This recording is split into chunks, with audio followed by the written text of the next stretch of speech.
이달 초에 윤석열 검찰총장에 대한 이 찌르내기가 한참일 때 고기현 법무부 차관은 윤석열 검찰총장에 대한 징계에 반발을 해서 사표를 던져버렸습니다.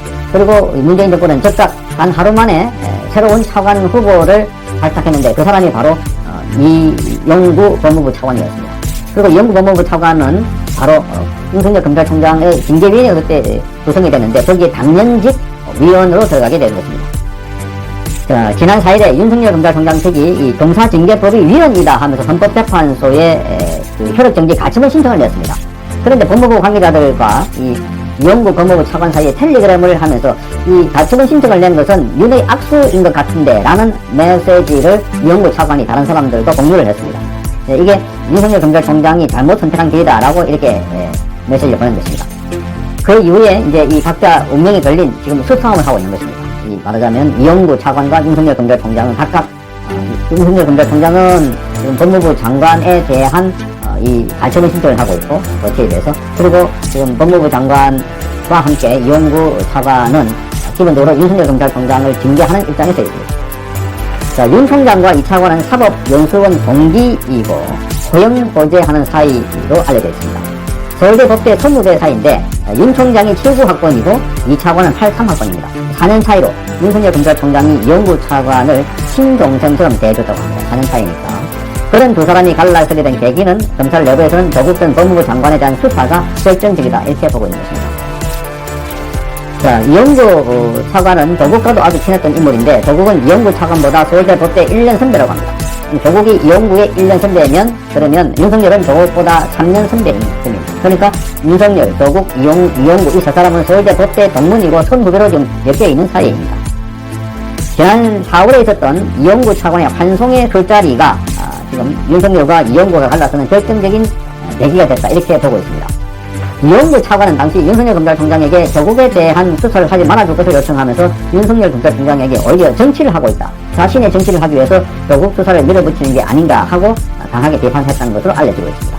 그러니까 지난 4월에 법무부 법무실장이었던 이 차관이 그 실장 자리에 사퇴 의사를 밝히면서 법무부 간부들과 저녁에 환송 자리를 가졌습니다. 이미 술이 만취해 있던 이 차관 등 일행은 윤 총장이 살고 있는 서초동의 아파트, 그 아파트 부근에 있는 술집으로 다시 자리를 옮겼습니다. 2차로 간 거죠. 그리고 함께 있던 이제 후배 검사가 윤석열 검찰총장에게 전화를 해서 자리에 합류해달라, 합류해달라고 요청을 했던 것으로 알려지고 있습니다. 총장은 이제 마치고, 이 업무를 마치고 밤 10시쯤 해서 늦게 그 자리에 합류했던 것으로 지금 전해지고 있습니다. 윤 총장이 그 술집에 도착했을 때 이 차관은 이미 술에 많이 취해 있다고 합니다. 저는 윤 총장에게 내가 아무리 문재인 정권의 사람이라고 하더라도 객관적으로 형이라고 말하는 사람은 윤석열입니다. 윤석열 총장 보고 형이 그러면 안 되는 건 아니냐 라면서 조국 수사에 대해 강한 불만을 토로했다는 겁니다. 자, 이용구 차관은 조국에 대한 압수수색을 굳이 청문회 때, 조국의 청문회가 진행될 때 한 건 정치 수사다 이렇게 몰아세우면서 형 때문에 조국을 형이라고도 부르고 있습니다. 조국 형이 이렇게 됐는데 결국은 형이 나중에 정치하려는 생각을 가지고 이렇게 한 것 아니냐라고 따져 물었다는 겁니다. 자, 이에 대해서 윤석열 검찰총장은 내가 경제사범 수사를 많이 해봤는데 사모펀드 관련 의혹은 정말 이상하다 이렇게 말했습니다. 정상적이라면 그렇게 수사하지 않는다면서 시장 지주처를 교란하는 행위에 대해서는 엄연하게 수사해야 된다. 수사 이유를 설명했다고 합니다. 자, 청문회 시기에 조국에 대한 압수수색을 벌인 것에 대해서 윤 총장은 언론에서 입시 비리와 사모펀드 관련해서 관련 의혹이 줄줄이 터지고 있는 상황에서 설령 수사가 나중에 이루어진다고 하더라도 압수수색은 미리 해놔야 된다. 만일 취임 이후에 법무부 장관 압수수색을 한다면 그것대로 정권에 부담이 되었을 것이다 라고 이용구 차관에게 설명을 했다고 합니다. 그래서 이 차관은 강남에서는 어차피 다 서로서로 추천도 써주고 표창장도 돈 주고 산다 이렇게 말했다고 합니다. 그러면서 사모펀드 투자도 다들 내부 정보 있으면 받아서 하는 거고 주식 들어가는 게 다 그런 거다 라는 취지의 발언을 하면서 윤 총장에 대해서 반박했다고 합니다.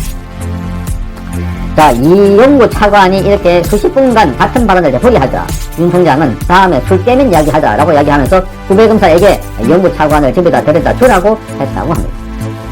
자, 이 술자리 이후에 윤 총장과 이 차관은 사적으로 연락을 하거나 만남을 하는 일이 거의 없었다는 게 주변 사람들이 전하고 있습니다. 그러니까 이 자리에서 이렇게 헤어지고 난 뒤에는 다시는 만나지 않았다 이렇게 말하고 있습니다.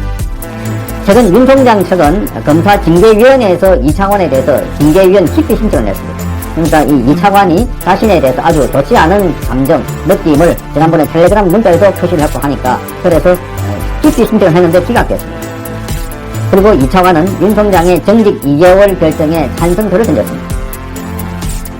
한 법조계에서는 지금 발언이기는 해도 2차관의 말은 조국 수사에 대한 서운함을 표시하는 것이고 이것이 결정적으로 두 사람 사이를 갈라서게 한 사건으로 보인다 이렇게 말하고 있습니다.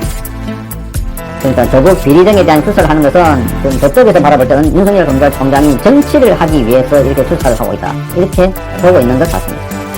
윤 총장은 조국의 혐의가 단순히 개인의 비리를 넘어서서 이게 시장 질서를 교란하는 이른바 주가 조작 범과 같은 이러한 중대한 사안으로 이해했다 이렇게 보고 수사가 불가피했다 이렇게 설명하고 있는 것입니다. 그래서 한때 소형 보재 형과 동생 이렇게 사이였지만 지금은 서로가 이렇게 원수처럼 돼버린 사이가 되었습니다. 물론 사적인 관계를 가지고 이 사람들이 지금 이런 이야기를 하진 않겠지만 그러나 속으로는 과거에는 같은 아주 학교 선후배 또 같은 과의 선후배로서 막역했던 것 같은데 지금은 달라지고 있습니다. 조국도 과거에 윤석열 검찰총장이 국정원 댓글 사건 관련해서 수사를 하다가 이 징계를 받았을 때 메시지를 통해서 성렬이 형 끝까지 버텨내시라 이런 식으로 응원을 했던 그런 사람이었습니다. 그런데 조국 자신에 대한 수사에 들어가자 즉각적으로 윤석열 검찰총장에 대한 공격, 반격을 하고 있습니다.